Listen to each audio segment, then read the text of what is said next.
इसके अतिरिक्त हम सत्याग्रह करेंगे। हम अगर आवश्यकता पड़ी तब भी अगर सरकार हमारी बातों पर सहमत नहीं होती है तो हम निश्चित रूप से सरकार के विरोध में उपचुनाव में जनता के बीच में जाएंगे और अपने लिए न्याय मांगेंगे। हम लोग भाजपा के मेंबर रहे हैं और आपके माध्यम से आज हम बहुत पीड़ित हैं, इसलिए अब भाजपा से बिल्कुल प्रणाम करते हैं कि अगर यही सब करना है हमारे जैसे कार्यकर्ताओं के साथ तो अब आप हमें बख्शिए। पहली बात तो यह है कि मानदेय कतई स्वीकार नहीं है। इनका जो ये मानदेय है किसी भी दृष्टिकोण में ये मानदेय स्वीकार नहीं है।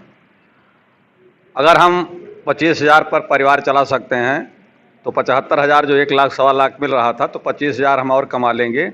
लेकिन यह मानदेय हम चाहते हैं कि बाबा अपने मंदिर पे रख लें, हमको ये मानदेय नहीं चाहिए उनको। आने वाले उपचुनाव में जो 10 सीटें होने जा रही है उत्तर प्रदेश की, इसमें इनकी दुर्गति बस से बदतर होने जा रही है और जहां तदर्थ है वहां इनकी एक भी दालें नहीं चलने वाली हैं, चूल्हे हिला दी जाएंगी। उत्तर प्रदेश में माध्यमिक तदर्थ शिक्षक एक अजीब स्थिति में फंसे हुए हैं। कुछ समय पूर्व उन्होंने लखनऊ के माध्यमिक शिक्षा निदेशालय पर अपने रुके हुए वेतनमान को लेकर के एक लंबा धरना दिया, लेकिन उस धरने के दौरान उनकी किसी ने नहीं सुनी और दिवाली से कुछ समय पूर्व ही उनको एक आदेश के तहत उनकी सेवाएं समाप्त कर दी गई। लगातार माध्यमिक तदर्थ शिक्षक इस निर्णय के खिलाफ अपनी आवाज़ उठाते रहे। लखनऊ में उन्होंने जीविका बचाओ आंदोलन भी शुरू किया। किसी तरीके से कुछ जनपदों में वेतनमान उनको मिला, जो रुका हुआ वेतन था उन लोगों को मिला, लेकिन एक नया आदेश पारित करते हुए राज्य सरकार ने उनको नियमितीकरण ना करते हुए उनके ऊपर एक तदर्थ शिक्षकों के ऊपर एक ऐसा बोझ लाद दिया कि अब वो उससे किसी तरीके से उबर नहीं पा रहे हैं। पहली बात तो उनकी सेवा समाप्ति की गई थी, अब उनको मानदेय पर ला दिया गया है। क्या स्थिति है, इसको लेकर के उत्तर प्रदेश माध्यमिक तदर्थ शिक्षक संघर्ष समिति लगातार अपने आंदोलन को जारी रखे हुए अध्यक्ष रवींद्र सिंह जी हैं, उनसे बात करते हैं। सर, वर्तमान में क्या स्थिति है तदर्थ शिक्षकों की? आप लोगों को मानदेय पर ला दिया गया है, क्या स्थिति इस समय है? जी, सबसे पहले तो हम आपका स्वागत करते हैं। वर्तमान में क्या हमारे लिए जो आदेश आया था माननीय उच्चतम न्यायालय का 26 अगस्त 2020 को आया था, उसमें जितने भी याचीगण थे खास करके उन्हीं के लिए वो आदेश था। पहली गलती तो हमारे अधिकारियों द्वारा व्याख्या में ये की गई कि सबको समेट दिया गया। चलिए ठीक है, हम इसको भी स्वीकार कर लेते हैं कि हम सभी की नियुक्तियां एक जैसी एक प्रकार की थी, प्रबंध तंत्र द्वारा की गई थी। लेकिन उसके बाद अब 9/11/2023 को ठीक दीपावली से धनतेरस वाले दिन एक आदेश लाया गया जिसमें डाकिज्म खत्म करने का बहाना देते हुए हमारी सेवाएं समाप्त की गई। और अभी 2 जुलाई को कैबिनेट प्रस्ताव पास हुआ कि अब इनको मानदेय पर रखे जाएंगे। ये क्या हो रहा है विभाग में या क्या समझा रहे हैं माननीय मुख्यमंत्री जी को हमारे अधिकारीगण, समझ से परे है। हम तदर्थ शिक्षक बाकायदा विज्ञापन निकाले जाने के बाद एक विधिक प्रक्रिया के अंतर्गत प्रबंध तंत्र द्वारा नियुक्त किए गए थे। पूरी साख सहित हमको वेतन मिलता था। 25 से 30 वर्ष तक हम लोगों की सेवाएं हो गई हैं। आज आप हमको मानदेय की व्यवस्था में लाना चाहते हो। हम 12 महीना का वेतन पा रहे थे 25 साल और 11 महीने वो भी 30,000 रुपये वेतन अब हमको देने जा रहे हो। ये कोई न्याय है? किसी भी तरीके से हमारे साथ न्याय नहीं है। आज जो ये प्रेस कॉन्फ्रेंस आज यहाँ हुई है प्रेस क्लब लखनऊ में, आज हमारा यही कारण था प्रेस कॉन्फ्रेंस करने का कि माननीय मुख्यमंत्री जी आपने जो निर्णय लिए हैं, एक तो आप ये कहते हो कि 8300/2016 माननीय उच्चतम न्यायालय का जो आदेश का हवाला देते हो उसके अंतर्गत आपकी सेवाएं समाप्त की जाती हैं, तो उनके याचियों को आप विनियमितीकरण करके वेतन क्यों दे रहे हैं? पहला प्रश्न हमारा आपसे ये है।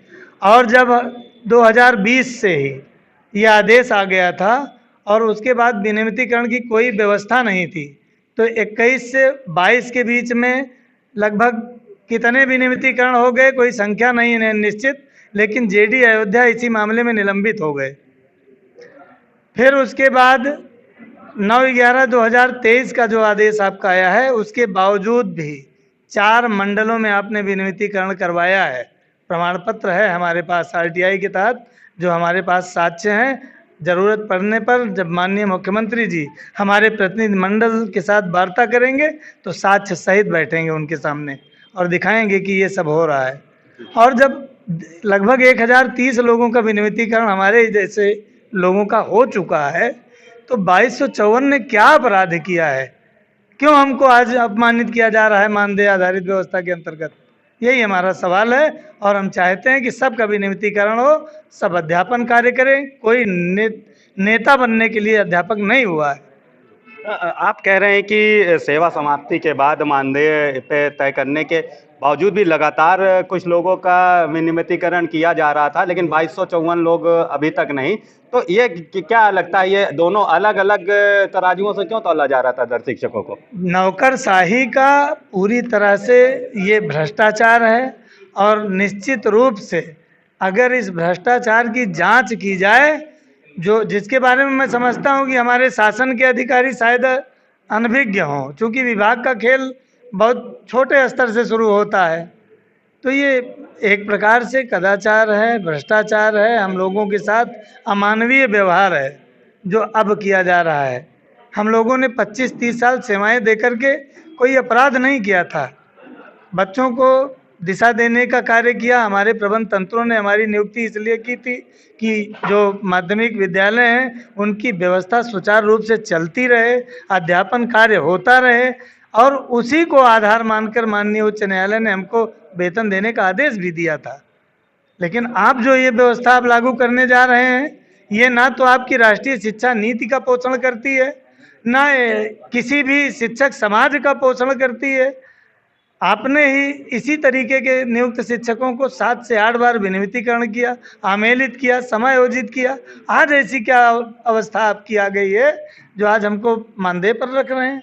मतलब ज़रूरत आज भी आपको हमारी है, लेकिन वेतन नहीं देना चाहते, इसलिए मानदेय पर ले जा रहे हैं। क्या अगला कदम क्या होगा? क्योंकि काफ़ी समय से आप लोग जीविका बचाओ आंदोलन, अपनी सेवा को नियमितीकरण करने की मांग को लेकर के लगातार आंदोलन कर रहे हैं, लेकिन अभी तक कुछ बहुत बड़ा डिसीजन नहीं सरकार की तरफ से दिखा। क्या अगला आंदोलन? हमारा अगला कदम अभी 25 और 26 जुलाई को ही 2 दिवसीय धरना शिक्षा निदेशालय पर हम करेंगे और ज़रूरत पड़ेगी तो उसे आगे भी बढ़ाएंगे, लेकिन अभी 2 दिवसीय ही है। इसके अतिरिक्त हम सत्याग्रह करेंगे। हम अगर आवश्यकता पड़ी तब भी अगर सरकार हमारी बातों पर सहमत नहीं होती है तो हम निश्चित रूप से सरकार के विरोध में उपचुनाव में जनता के बीच में जाएंगे और अपने लिए न्याय मांगेंगे।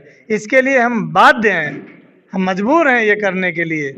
आज तक तो हम याचना करते रहे, हमारी सरकार है, अपनी सरकार है, हम लोग भाजपा के मेंबर रहे हैं और आपके माध्यम से आज हम बहुत पीड़ित हैं। इसलिए अब भाजपा से बिल्कुल प्रणाम करते हैं कि अगर यही सब करना है हमारे जैसे कार्यकर्ताओं के साथ तो अब आप हमें बख्शिए। तो रविंद्र सिंह जी साफ तौर पर कह रहे हैं कि तदर शिक्षकों की मांगे जब तक नहीं मानी जाएंगी तो ये आंदोलन चलता रहेगा। अभी आगे सत्याग्रह आदि कई काम करने हैं इनको। कुछ और भी संघर्ष समिति से लोग हैं, उनसे पूछते हैं। सर, वर्तमान में अगर आपकी पर्सनल स्थिति पूछें तो काफ़ी समय से पहले तो वेतन नहीं मिला था, फिर वेतन मिला तो आप लोगों की सेवा समाप्त हो चुकी थी, अब मानदेय पर ला करके रख दी गई। क्या पर्सनल स्थिति आपके अगर पूछें तो कैसी है? सच कहूँ तो भद्दा मजाक किया है शिक्षकों के साथ वर्तमान सरकार ने। अब इनके अधिकारियों की मंशा क्या थी या इनके जो भी मंत्रालय या जो भी निर्देशक लोग हैं उनकी क्या मंशा थी, एक सामान्य सी बात है। कल तक हम को जब सुप्रीम कोर्ट ने कहा कि इनको नियमों में ज़रूरत हो तो तोड़ मरोड़ के भी इनको मौका दिया जाए और इनकी सेवाओं को रेगुलराइज किया जाए, वो न करते हुए हमको सामान्य परीक्षा में झोंक दिया गया। 55 साल की अवस्था में किसी से भी अगर परीक्षा करवा लीजिए तो कोई भी IAS IPS कोई भी रैंक का अधिकारी हो वो पुनः परीक्षा नए बच्चों के साथ परीक्षा पास करना नहीं। हम लोग 74-75% क्वालिफाई किए, लेकिन वहाँ तो मेरिट का मामला है। अब मेरिट में कैसे हम उन बच्चों का बराबरी कर सकते हैं जो बच्चे 15-20 साल से लगातार कोचिंग ले रहे हैं। उसके बाद चलिए वहाँ तक गनीमत थी। नेक्स्ट सबसे बड़ी बेइज्जती की स्थिति जो हम लोग अपमान महसूस कर रहे हैं कि हमारे यहाँ के चपरासी की भी सैलरी 35-40 हज़ार रुपये होती है, बाबू की सैलरी का लेवल अलग होता। कल तक हम अपने बच्चों का पालन पोषण कर रहे थे जब बच्चे छोटे थे, आज हमारी जिम्मेदारियां बढ़ गई हैं, अवस्था बढ़ रही है, बच्चियों की शादी करनी है, घर की लोन की किस्त देनी है, माता पिता का इलाज भी हमें कराना है, अपना स्वयं का भी इलाज शुरू हो गया। तनाव इतना दे दिया है वर्तमान सरकार ने हम लोगों को कि शुगर, बीपी, कोलेस्ट्रॉल जैसी 20 बीमारियों ने हमको घेर लिया है, जिसका इलाज कराने में अपना स्वयं का खर्चा हम लोगों को 10-20 हज़ार रुपये महीने आ रहा है। जान बचेगी कि नहीं बचेगी, भरोसा नहीं है। बच्चे हमारे अनाथ हो जाएंगे, इसका कौन जिम्मेदार होगा? ऐसी स्थिति में लाकर हमारी सरकार ने छोड़ा है हमको कि हम लोग बहुत ही अपमानजनक, और उस विद्यालय में अब जाते हैं तो इतनी शर्मिंदगी महसूस होती है। जो कल तक हमारे जूनियर्स आए थे, बड़ा रिस्पेक्ट करते थे, वो भी थोड़ा सा मुस्कराते हुए नज़र आते हैं, तो और ज़्यादा कोफ्त महसूस होती है अपने आप में। बस कुछ कहने के लिए शब्द नहीं, आप लोग खुद समझदार हैं और सरकार को अपनी समझ दिखाने की ज़रूरत है। एक उचित निर्णय ले, और जितने भी आगे आप रोक लगा दीजिए, लेकिन जिन लोगों ने 25-30 साल अपने जीवन के लगा दिए बच्चों को बचाने में, स्कूलों को बचाने में, मैनेजमेंट्स ने भी जिन्होंने अपनी इतनी पूंजी लगाई थी, बिल्डिंग लगाई थी, उन्होंने अपने स्कूल को बचाए रखने के लिए कि मान्यता समाप्त हमारे विषयों की ना हो जाए, इसलिए तदर्थ नियुक्ति की गई। अभी तक कई बार सरकारों ने, पिछली कई सरकारों ने कई बार विनियमितीकरण किया है, कई विनियमितीकरण के आप देखेंगे इसमें लिखा हुआ है, अभी आपको जो ज्ञापन दिया गया है, कई बार सरकारों ने विनियमितीकरण किया है। तो ऐसा कुछ करके हम लोगों को भी चाहे तो सरकार बचा सकती है। हम एक मुख्यमंत्री जी से आपके चैनल के माध्यम से विनती करेंगे कि एक सहानुभूतिपूर्ण और जनहित, भारत लोक कल्याणकारी राज्य है, यहाँ किसी को कम पे नहीं लाया जाता है, बढ़ाने का प्रयास किया जाता है। भारत की परंपरा रही है, और उस लोकतांत्रिक राज्य की लोक कल्याणकारी परंपरा का माननीय मुख्यमंत्री जी उदाहरण ग्रहण करते हुए हम लोगों की सेवाओं को विनियमितीकरण करें, जिससे हमारे परिवार भी थोड़ा कष्ट से बाहर आ सकें। बच्चों को पढ़ना, वो तनाव में रहते हैं, पापा के पास तो सैलरी नहीं है, पापा हमारी फीस कैसे देंगे? अब उस तनाव से हम ही नहीं परेशान हैं, हमारे बच्चे, हमारी पत्नियां, हमारे माँ बाप सब परेशान हैं। तो मैं बस इतना ही अनुरोध आपके चैनल के माध्यम से करूंगा। माध्यमिक तदर्थ शिक्षक संघर्ष समिति लगातार अपने प्रयास जारी रखे हुए है। कुछ और लोग हैं। सबसे पहले तो एक चीज़ हम आपसे जानना चाहेंगे, पहले आप लोग नियमित वेतनमान पाते थे, वो भी कुछ समय रुका रहा लेकिन आता रहता था। अब जो ये सरकार मानदेय दे रही, क्या उससे काम चल पाएगा? पहली बात तो यह है कि मानदेय कतई स्वीकार नहीं है। इनका जो ये मानदेय है, किसी भी दृष्टिकोण में ये मानदेय स्वीकार नहीं है। अगर हम 25,000 पर परिवार चला सकते हैं तो 75,000 जो 1 लाख 1.25 लाख मिल रहा था, तो 25,000 हम और कमा लेंगे। लेकिन यह मानदेय हम चाहते हैं कि बाबा अपने मंदिर पे रख लें, हमको ये मानदेय नहीं चाहिए। उनको तदर्थ शिक्षक को कतई मानदेय स्वीकार नहीं है। जी, तो अगला कदम क्या होगा? आप मानदेय को मानने नहीं जा रहे हैं और सरकार कह रही कि विनियमितीकरण नहीं करेंगे, किस तरह की स्थिति है? हम न्यायालय की शरण में हैं। सरकार, हम माननीय उच्च न्यायालय से हम जीतते हुए गए हैं, और सर्वोच्च न्यायालय में सरकार स्वयं गई है कि हमको वेतन भुगतान न करना पड़े।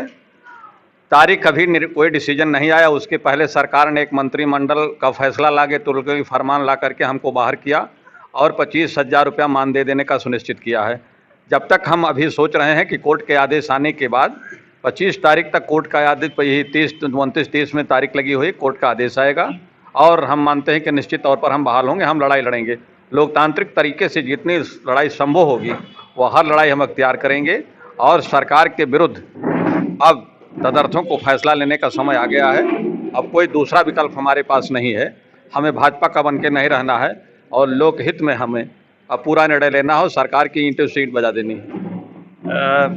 वर्तमान में अभी लोकसभा चुनाव हुए थे उत्तर प्रदेश में, भाजपा की सीटें काफ़ी कम हो गई, क्या उसमें तदर्थ शिक्षकों का रोल रहा है? जिन 25 जनपदों में उत्तर प्रदेश में गोंडा को छोड़ करके जहाँ जहाँ तदर्थ शिक्षक रहा है, उन संपूर्ण जनपदों में भारतीय जनता पार्टी पराजित हुई है।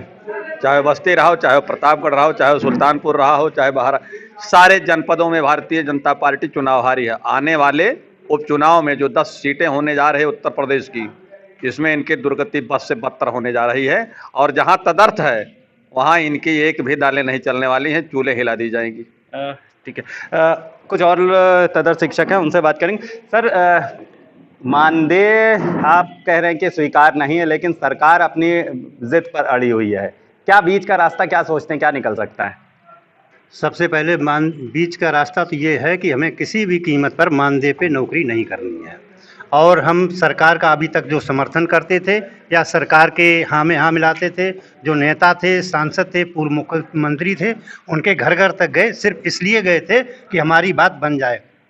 हम ये नहीं जानते थे कि पूर्व मुख्यमंत्री या अन्य नेताओं की हैसियत एक चपरासी के बराबर भी नहीं है। हम 6 महीने उनके घर पर गए, उनके दंडवत होते रहे। हम मुख्यमंत्री या सरकार से आर पार की लड़ाई लड़ने के लिए तैयार हैं और जहां ज़रूरत पड़ेगी हम उनके पुतला फूंकेंगे। सबसे पहले अभी धरना देंगे, धरना देने के बाद जो भी हमारा संगठन, हमारे प्रदेश अध्यक्ष जी जो भी निर्णय लेंगे, एक कदम आगे बढ़ के हम चौराहे चौराहे पर उनका विरोध करेंगे। हम विरोध करने के मामले में किसी भी मामले में पीछे नहीं हैं।